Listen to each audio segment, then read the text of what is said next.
My name is Ryan Carter, and for as long as I can remember, I believed in heroes. I grew up in a tiny Oklahoma town where the streets rolled up at sundown, and folks measured success in pickup trucks and church attendance.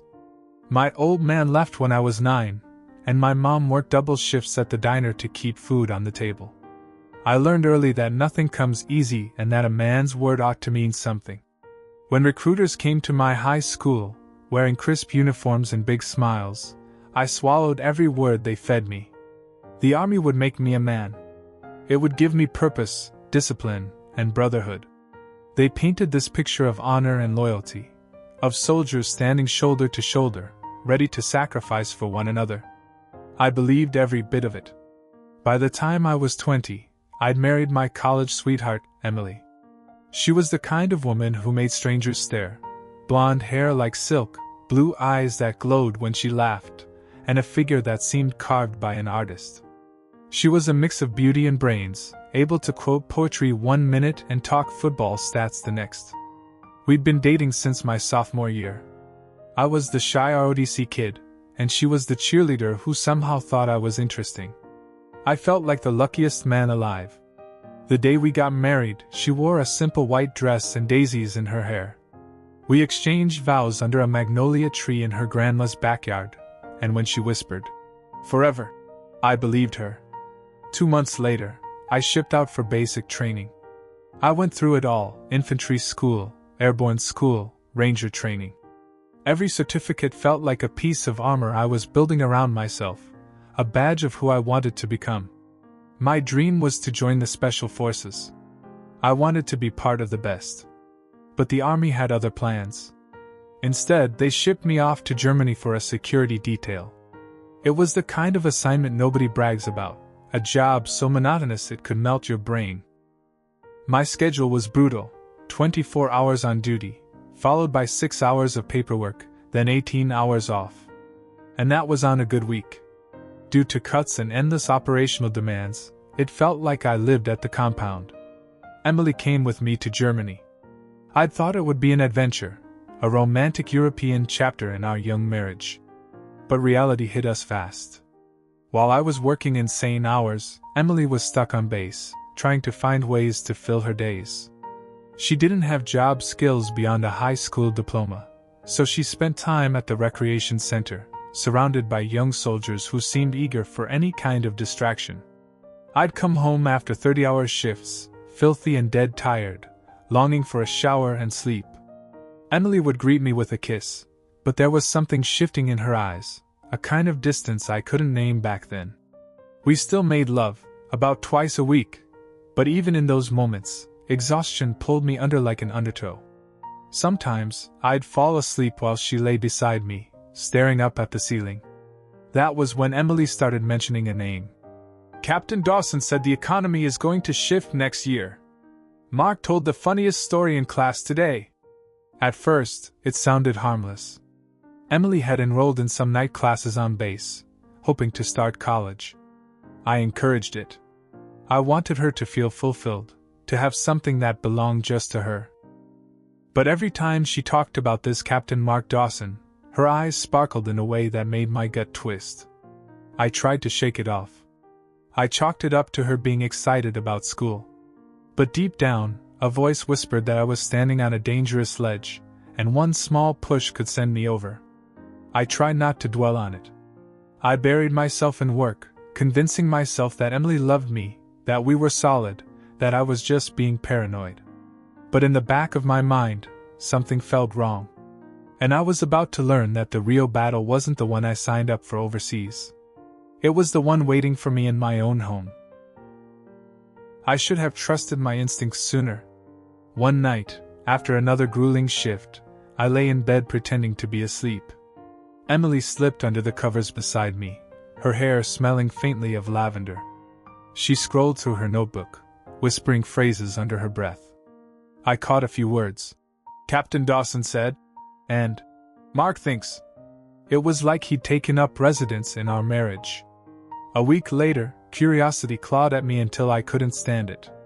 I'd finished my shift early, and instead of going home, I went to the education center on base. Emily was taking a business class that night, and I needed, to see with my own eyes what was happening. I crept down the hall, moving quietly like we'd been trained. When I reached the classroom, I peeked through the narrow glass window in the door. There they were. Emily sat in the front row, leaning forward in her seat as Captain Dawson spoke at the podium. He was tall and clean-cut, with dark hair and the kind of confidence that filled the room. But it wasn't his posture or his voice that rattled me. It was Emily's face. She was glowing. Her eyes never left him. She hung on every word as though he were reciting poetry written just for her. At one point, he cracked a joke, and Emily laughed, a light, musical sound I hadn't heard in months. Her smile stretched across her face, her cheeks flushed pink. I felt like someone had punched me square in the chest. I backed away from the door, my head spinning. On the walk home, I tried to reason with myself. Maybe it was harmless. Maybe Emily just admired a good teacher. But deep down, I knew I was lying to myself. When I confronted Emily later that night, she brushed it off. "He's just my instructor, Ryan," she said, rolling her eyes. "You're being ridiculous." But she wouldn't meet my gaze. The days dragged on. My shifts grew longer. The army was short-staffed, and it felt like they were squeezing every last drop out of us. I was on duty nearly 5,000 hours a year instead of the 2,000 the normal job required. I barely saw Emily except for those brief moments between sleep and duty. One morning, while buttoning my uniform, Emily told me she wanted to separate. I need some time to think," she said, twisting her wedding ring on her finger. "I feel like we've lost who we are." I stared at her in disbelief.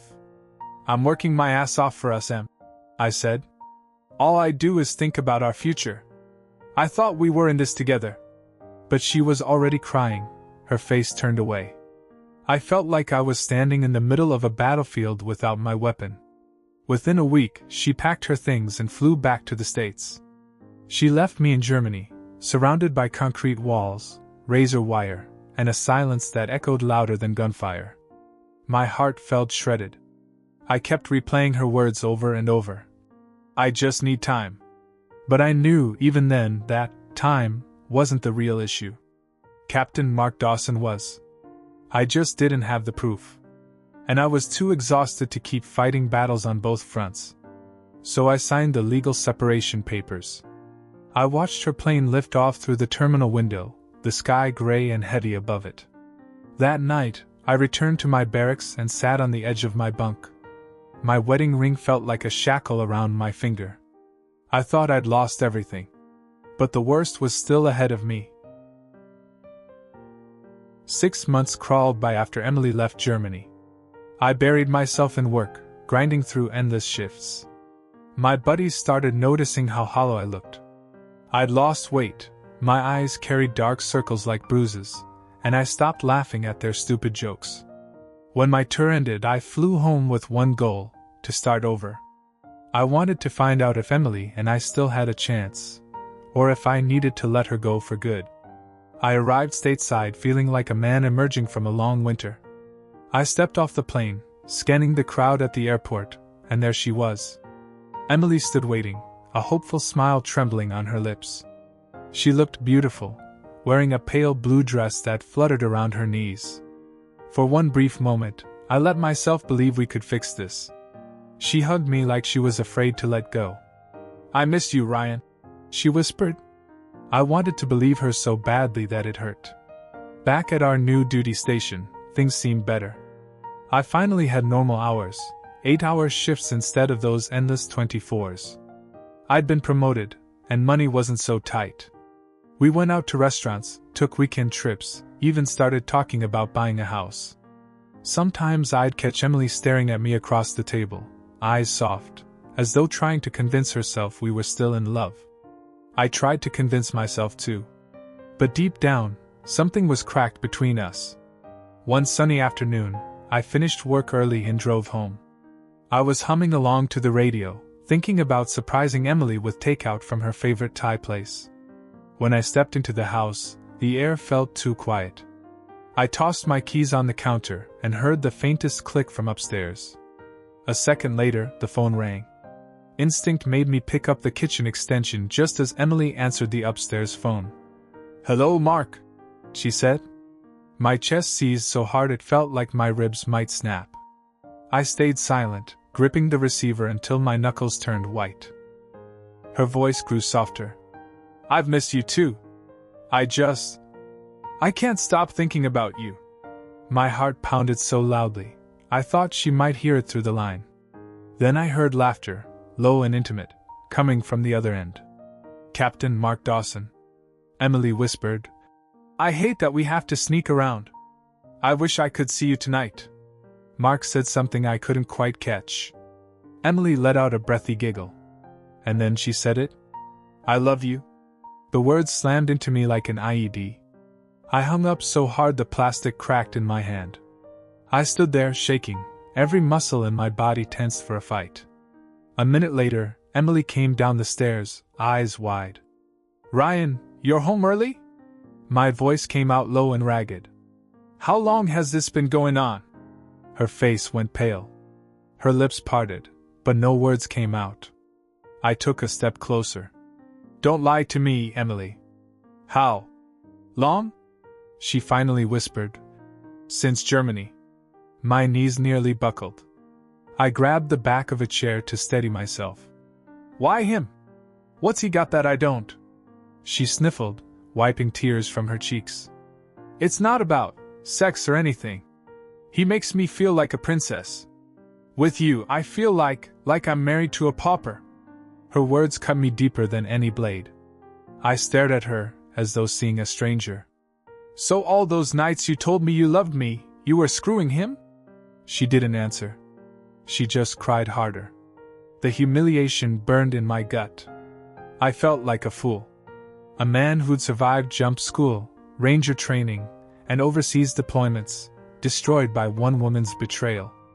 That night, I lay awake on the couch, staring at the ceiling. I knew our marriage was over. But somehow, I still couldn't let go. After that day, everything between Emily and me changed. I moved into the guest bedroom, even though the house wasn't big enough for secrets. We still passed each other in the hallway, pretending to be normal in front of neighbors or friends. But at night, the silence between us was as cold as ice. We stopped having sex altogether. I didn't even want her near me. Sometimes, I'd catch her staring at me with guilt in her eyes. Other times, she'd slam doors and accuse me of being distant, as though I was the one who'd blown up our marriage. One evening, she cornered me in the kitchen, voice trembling. "Ryan, we need to talk." I kept chopping onions, refusing to look at her. "About what?" "About us. About everything." "There is no us," I said flatly. She wrapped her arms around herself, looking small. "I know I messed up. But you have to admit, you were never here. You were always working. I was lonely, Ryan. I needed to feel like someone saw me." My knife hit the cutting board so hard it echoed. "I was here every night except when the army dragged me away for training or shifts. I was exhausted. I gave you everything I had left, Em." Her eyes filled with tears. "But it wasn't enough. Mark, he made me feel special.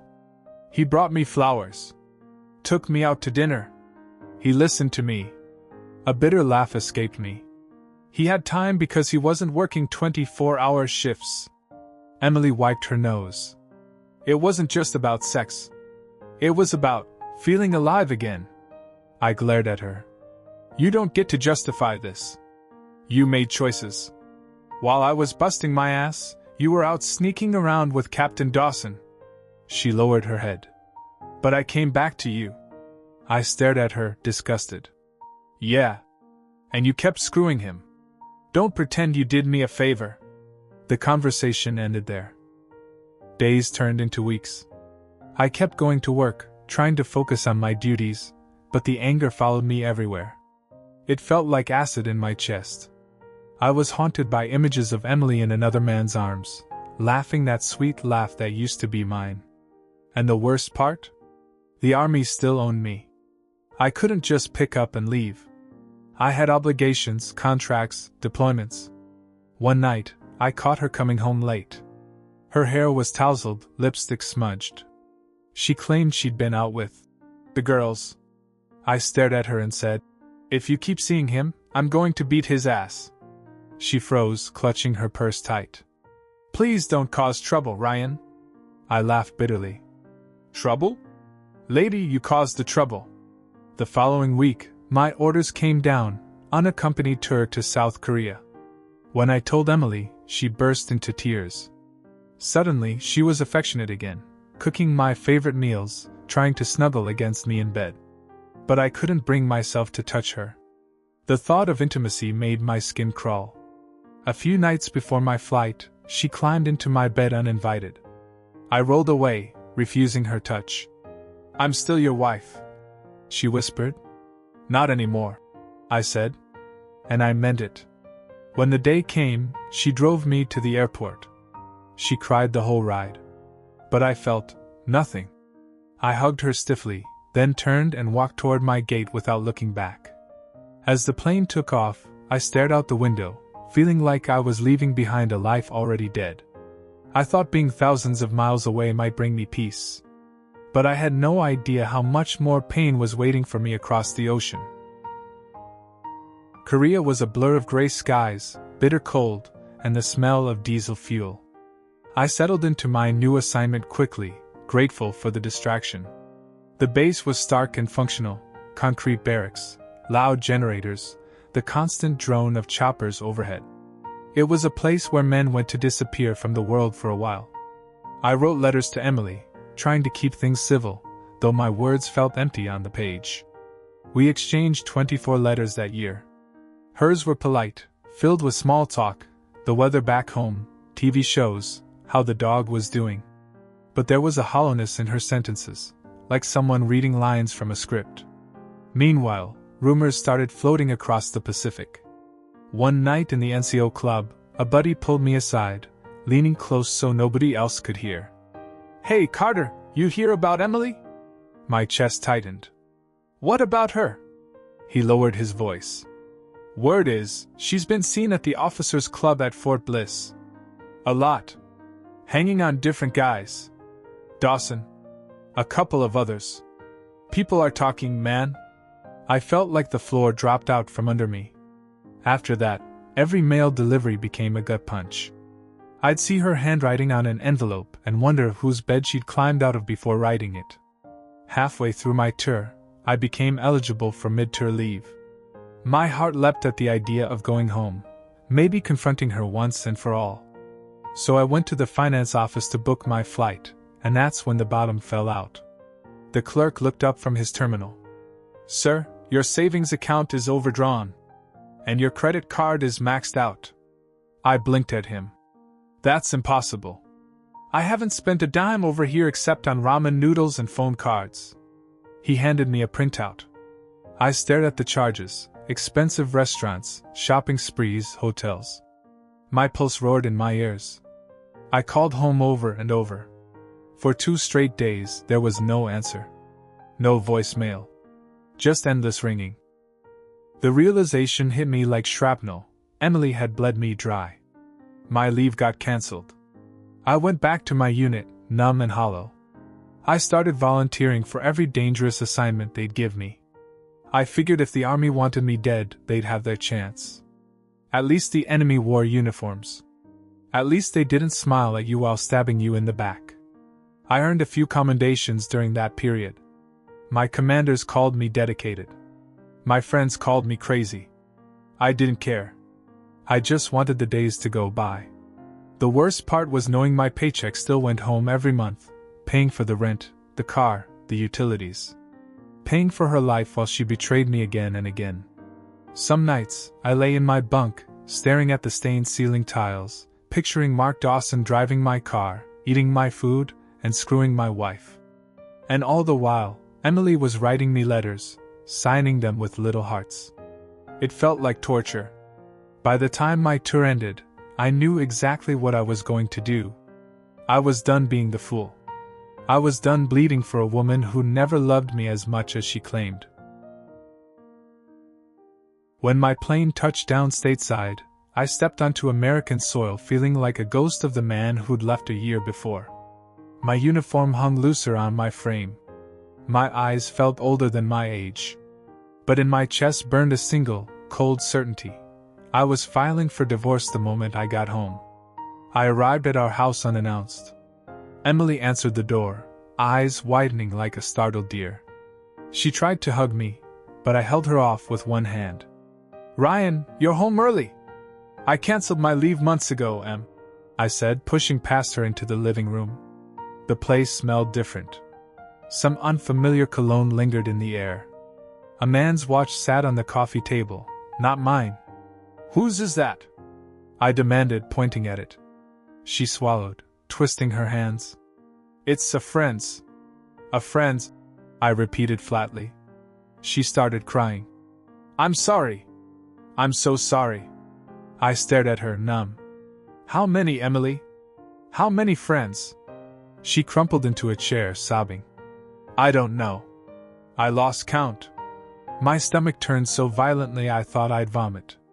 "Were you ever faithful to me at all?" I asked.